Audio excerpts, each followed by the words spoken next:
A couple of days ago, I gave you my thoughts on why teams like the New York Knicks and the Los Angeles Lakers, two teams with plenty of money to spend in major media markets, the two biggest media markets in this country, were largely missing out on all the big names in free agency.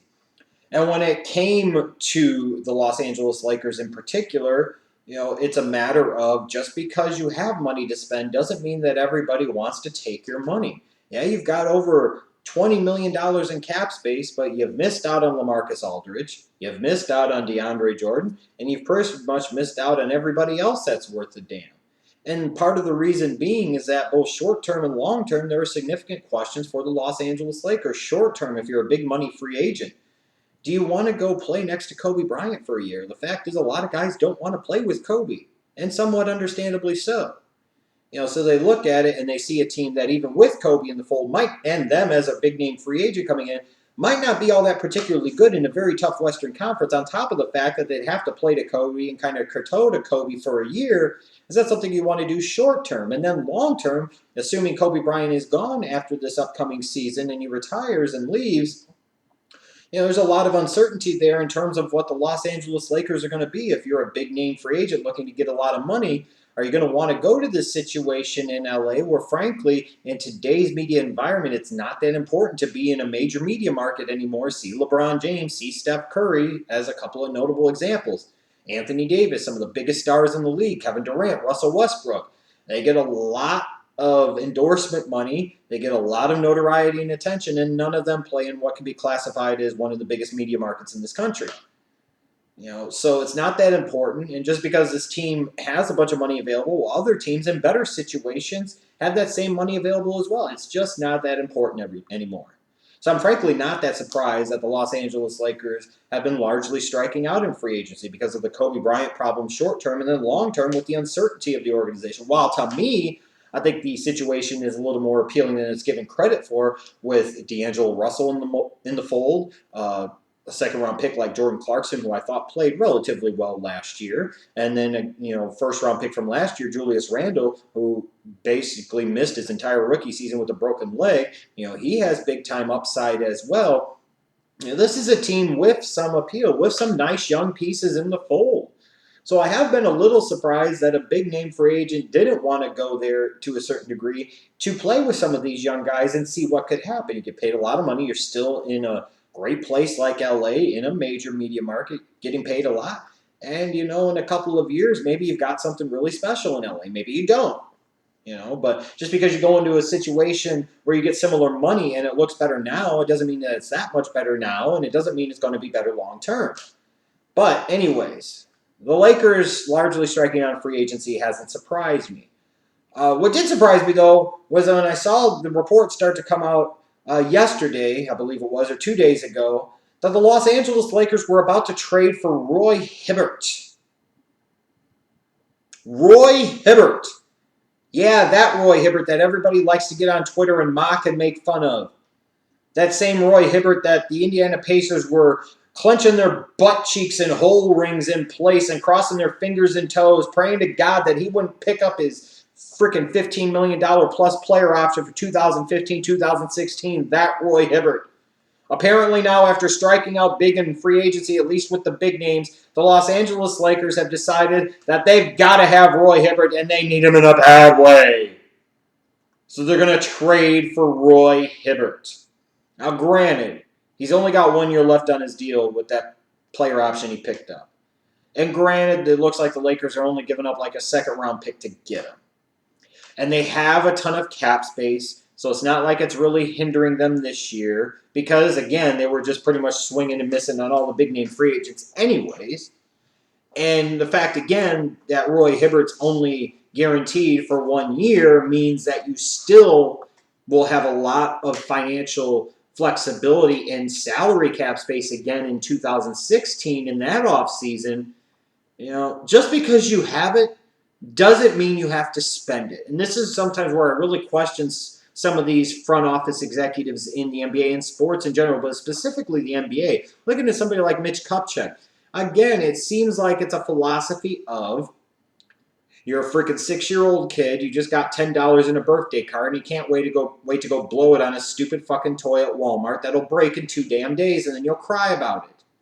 Just because you have the money to spend doesn't mean you have to spend it.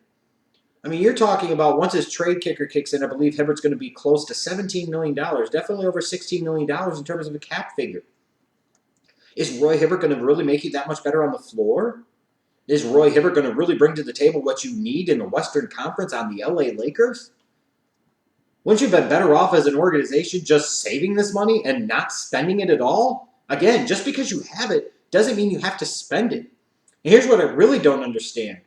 They didn't pick up their option on Jordan Hill. While he's not a great player, he's an okay NBA player and a guy that can defend and can rebound. They declined that option in part so that way they could go trade for Roy Hibbert and give him a ton of money to be mediocre in 2015-2016. Why not just save that money? Why spend it at all? And again, I understand long term, it doesn't hurt your financial flexibility, but here's what could happen.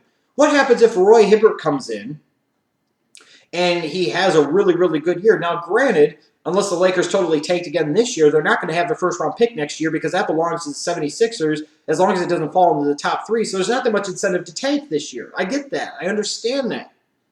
But Jesus Christ, is Roy Hibbert going to make you a playoff team? Probably not. So all he's going to do is, help you to be a little bit better than bad mediocre. You'll just be mediocre. What could happen if Hibbert does have a good year? Then a slow-plotting big man like him is going to tempt you into paying him a lot of money potentially long-term where he's not a good fit in the Western Conference. This is an Eastern Conference big man that plays an Eastern Conference style. The last thing you need to do is bring him into the Western Conference to try and play his Eastern Conference style.